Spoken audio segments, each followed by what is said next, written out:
하나님의 말씀 역대하 4장 1절부터 마지막 22절까지 말씀입니다. 어제 살펴보았던 역대하 3장에서는 주로 성전의 본체, 즉 외형의 공사에 관심을 갖고 기술했다라고 한다면, 오늘 역대하 4장에서는 성전에서 사용될 각종 기구들의 제작에 대해서 기록을 하고 있습니다.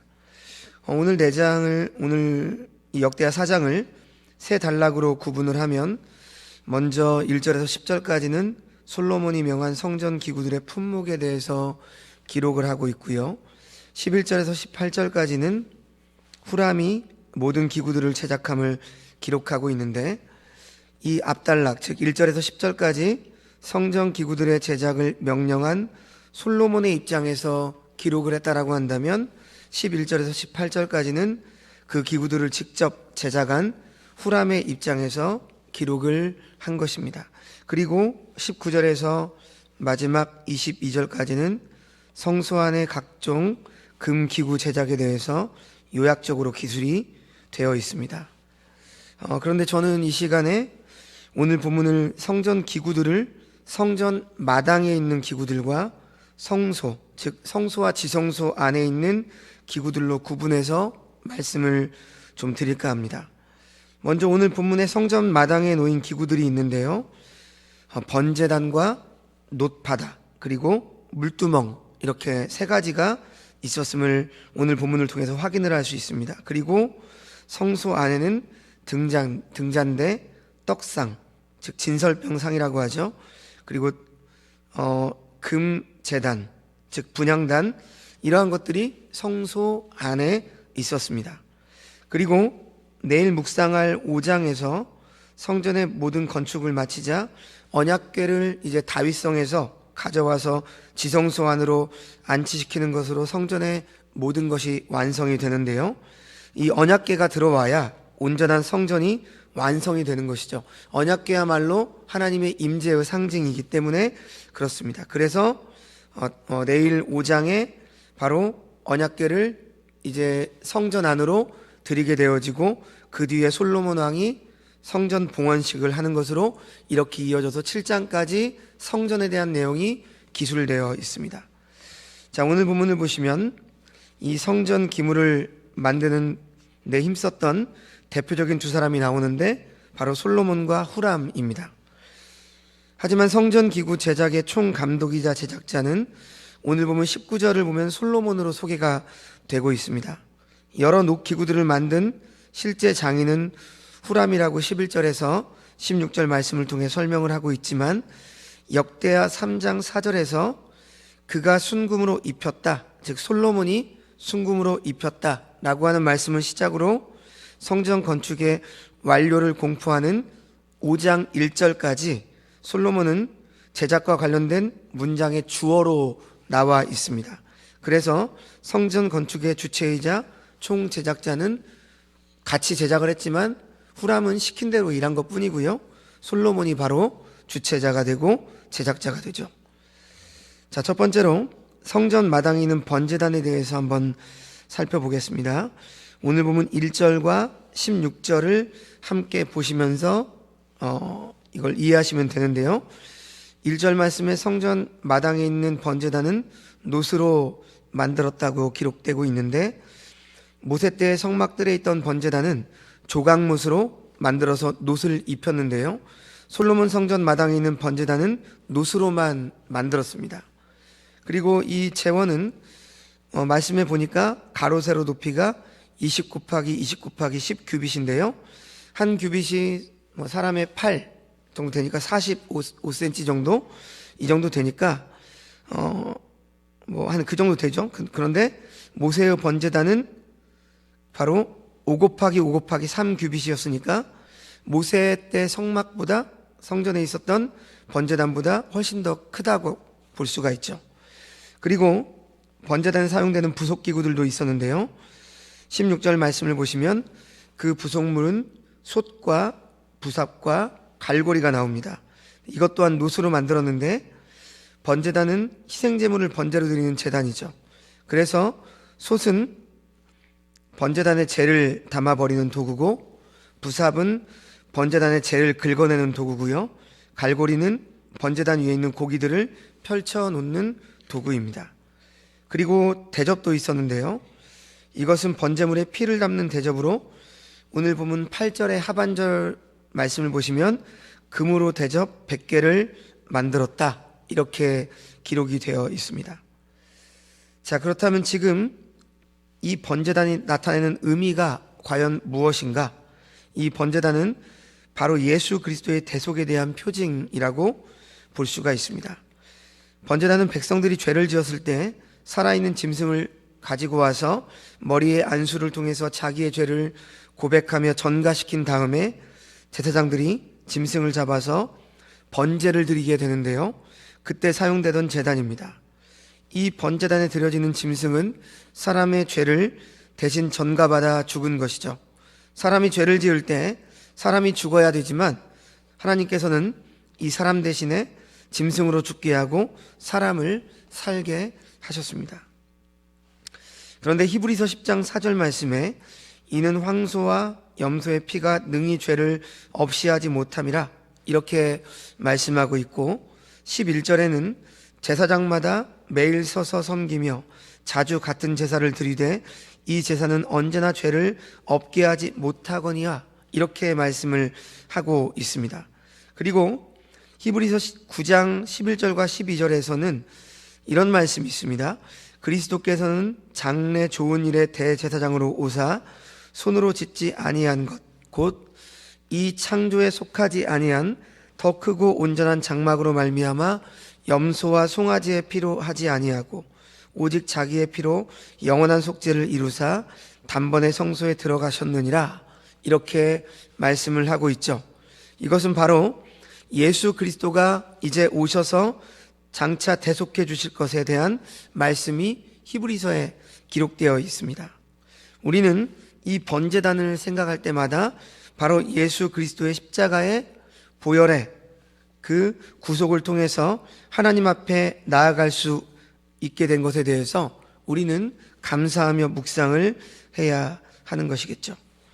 자, 다음으로 성전 마당에 있는 바다에 대해서 한번 살펴보겠습니다. 본문 2절에서 6절, 그리고 10절, 14절, 15절 말씀, 이 종합적으로 나와 있는데요. 성전 마당에 번제단이 있고 번제단을 만들어 놓고 바로 뒤에 바다를 만들어 놓았는데요. 오늘 10절 말씀을 보시면 바다는 성전의 약간 우편에 위치해 있었습니다. 이 바다는 물을 담아두는 기구인데요. 2절을 보시면 이 바다 또한 노스로 주조해서 만들었는데 그 재원이 직경과 높이와 둘레가 각각 10 곱하기 5 곱하기 30규빗입니다. 그리고 5절에 보니까 그 두께가 손바닥 넓이만 했다, 이렇게 나와 있고요. 용량은 3,000밭이라고 나와 있습니다.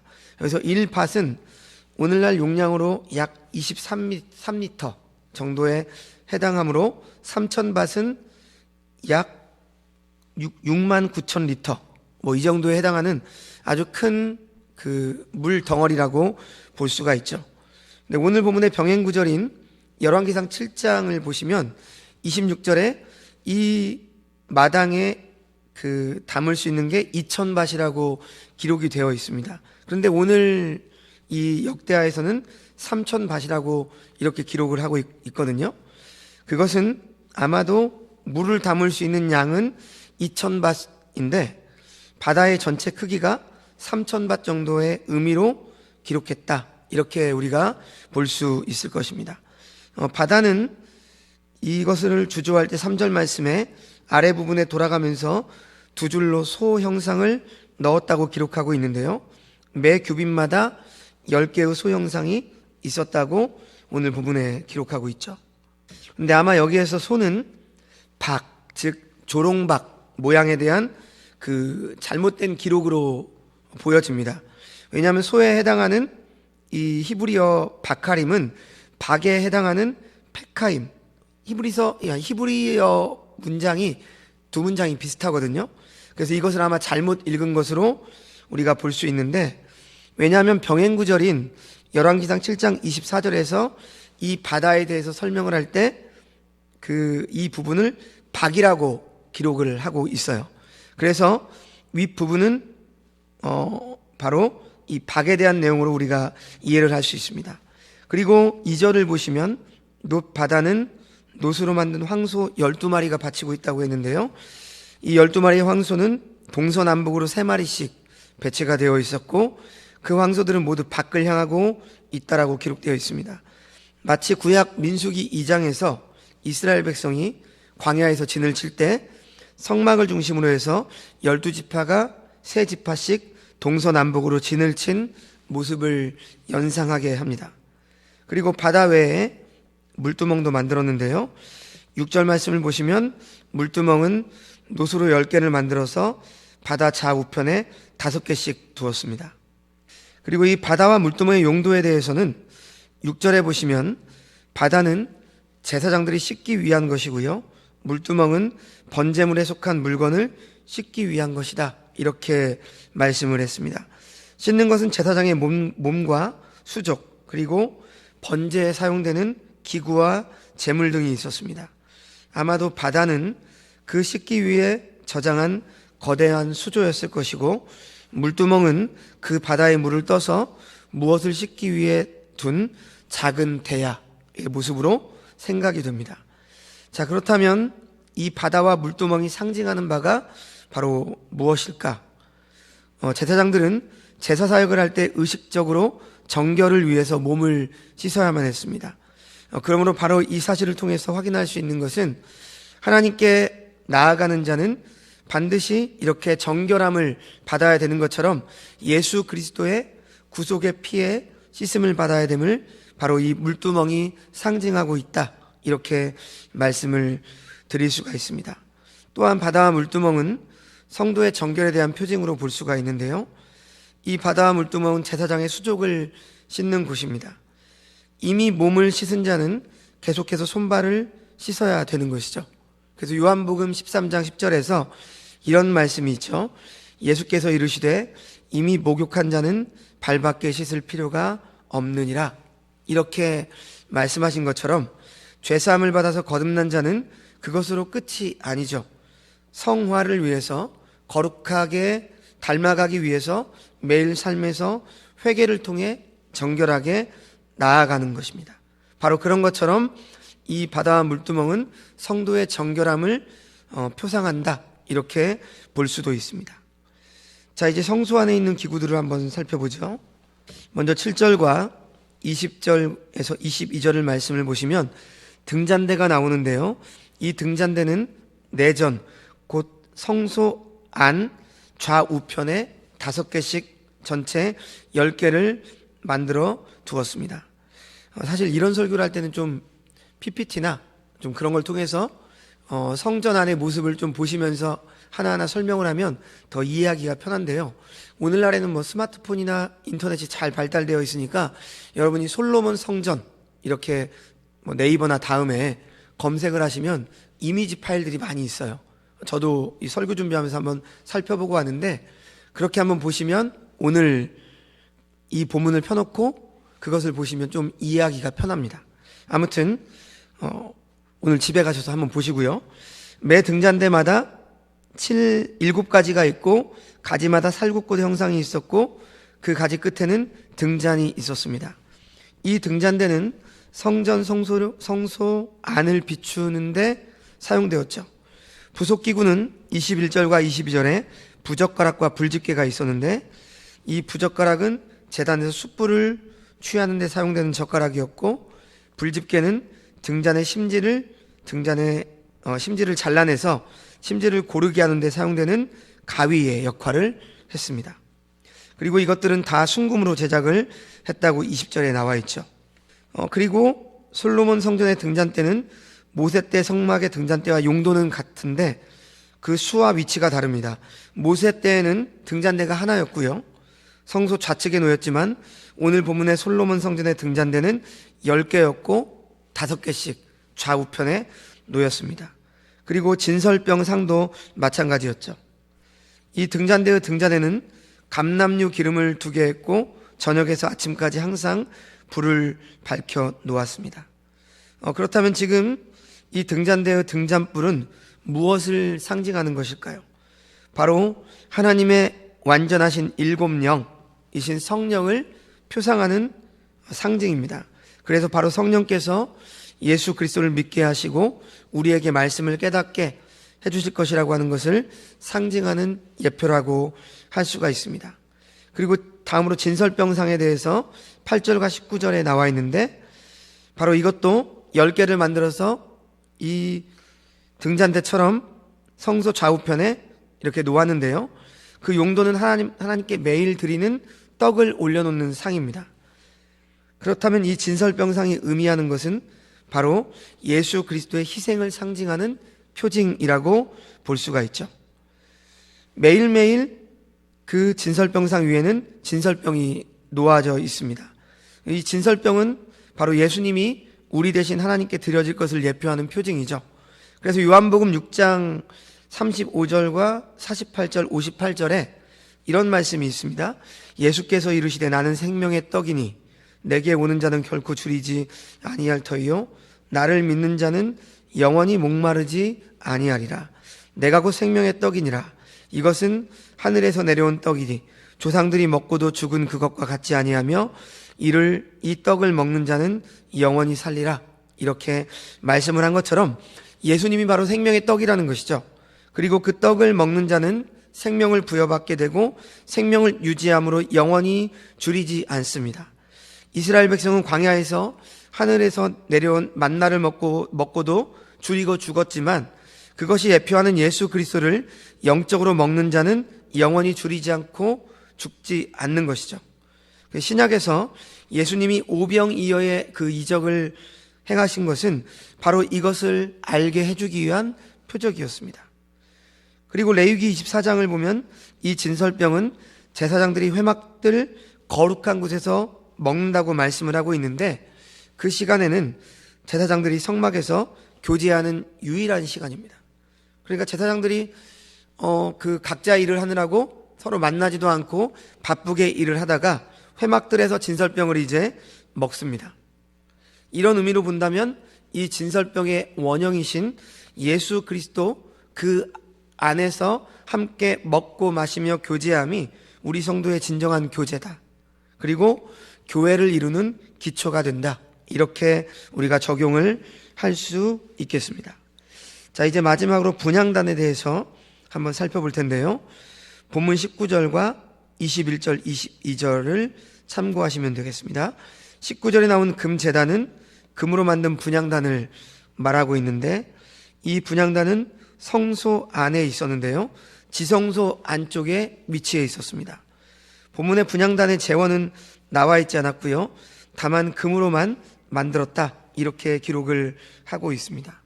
이 용도와 의미는 성막의 성소에 있었던 분향단과 같았습니다. 그래서 부속물로는 부젓가락과 숟가락과 불을 옮기는 그릇이 있었죠. 여러분, 이 분향단이 의미하는 것은 예수 그리스도의 중보의 사역을 예표하는 것입니다. 분향단은 향을 피우는 곳이죠. 제사장들이 매일 등불을 끌 때와 켤 때 향을 사르는 곳입니다. 그래서 이 향연은 하나님의 임재의 표상인 언약궤와 속죄소 앞에서 올라갑니다. 그리고 이것은 대제사장으로서 하나님 우편에서 우리를 위해 밤낮 쉬지 않고 기도해 주시는 예수 그리스도에 대한 모형입니다. 또 다른 한편으로 분향단의 향연은 성도들의 기도를 상징한다고 볼 수도 있는데요. 왜냐하면 요한계시록 5장 8절 말씀에 이 향은 성도들의 기도들이라 이렇게 기록을 했고요. 시편 141편 2절에서도 나의 기도가 주의 분향함 같이 되며 나의 손드는 것이 저녁 제사같이 되게 하소서, 이렇게 고백을 하고 있습니다. 그래서 성도들의 기도는 하나님의 보좌의 향처럼 올라가는 것이죠. 하나님은 그 기도를 가장 가까운 곳에서 듣는 것처럼 들어주시고 응답해 주십니다. 심지어 이스라엘 백성이 포로에 잡혀간 이방에서도 기도만 하면 들어주신다고 에스겔서에서 말씀하신 것처럼 어느 곳에서 어떤 형편에서든지 기도하면 하나님께서는 그 기도를 들어주십니다. 그러므로 오늘 분향단이 하나님의 임재의 장소인 언약궤와 속죄소 바로 앞에 위치해 있는 것처럼 성도의 기도 생활은 어떻다는 것이죠? 하나님과 가장 가까이 있는 생활이라고 볼 수가 있죠. 기도의 목적은 그렇다면 무엇으로 하는 것입니까? 하나님을 위해서 기도하는 것입니다. 향은 자기를 위해서 만들어서는 안 되는 것이죠. 출애굽기 30장 37절과 38절 말씀을 보면 하나님께 드릴 향을 자기가 냄새를 맡을 목적으로 만들면 백성 중에 끊어지겠다. 즉 너희는 죽임을 당하겠다. 이렇게 말씀을 했습니다. 그러므로 우리의 기도의 목적이 우리 자신의 유익을 위해서 해서는 안 되는 것이죠. 자기를 많은 사람에게 높임을 받기 위해 하는 외식적인 기도도 옳지 못하고 또한 구하는 내용이 자기를 위한 것도 안 됩니다. 기도의 목적은 하나님의 나라와 의와 영광을 위한 것이죠. 자, 이렇게 우리가 오늘 말씀을 통해서 이 성전 기구들을 하나하나씩 살펴봤는데요. 오늘 기록된 이 성전들의 기구들이 상징하는 바를 하나로 모은다면 뭐가 되겠습니까? 바로 성전된 예수 그리스도를 예표한다라고 볼 수가 있습니다. 바로 예수님께서 우리의 죄를 씻어주시는 구속의 사역을 상징하고 있고 바로 구속함을 받은 그의 백성들 또한 거룩한 성전의 모습으로 살아가며 하나님의 영광을 이 세상에 비춰야 됨을 바로 오늘 본문을 통해서 우리는 상징하고 있다라고 알 수가 있는 것이죠. 그러므로 오늘 성전 기구들이 각각의 기능이 따로 있지만 서로 연합하여 성전의 온전한 속죄 사역을 이루는 것처럼 오늘날 이 땅을 살아가는 우리 성도들 모두도 마찬가지로 예수 그리스도와 연합하여 하나님의 나라를 이뤄가며 하나님의 영광을 이 세상에 비추는 주의 백성들이 다 되시기를 주님의 이름으로 축원드립니다. 기도하겠습니다. 거룩하신 하나님 아버지, 오늘 성전 기구들을 제작하는 말씀을 묵상하면서 먼저는 우리를 죄악에서 건지시고 구원하시기 위해 오신 온전한 성전이신 예수 그리스도를 바라보게 하여 주시옵소서. 그리고 그 성전된 예수님께서 분명히 우리를 향해서 우리 몸이 하나님의 성전임을 하나님의 성령이 거하는 성전이라고 말씀을 하셨습니다. 우리 성도들이 이 사실을 기억하면서 오늘 성전의 각 기구들이 성전 안에서 각각의 역할들을 감당함으로 예수 그리스도의 속죄 사역을 드러내고 높인 것처럼 우리들 또한 이 땅을 살아가면서 성전으로서 그에 합당한 삶을 살아가며 이 땅에서 하나님이 거하시는 온전한 성전됨을 드러내는 주의 백성들이 되게 하여 주옵소서. 모든 말씀 예수님의 이름으로 기도드리옵나이다. 아멘.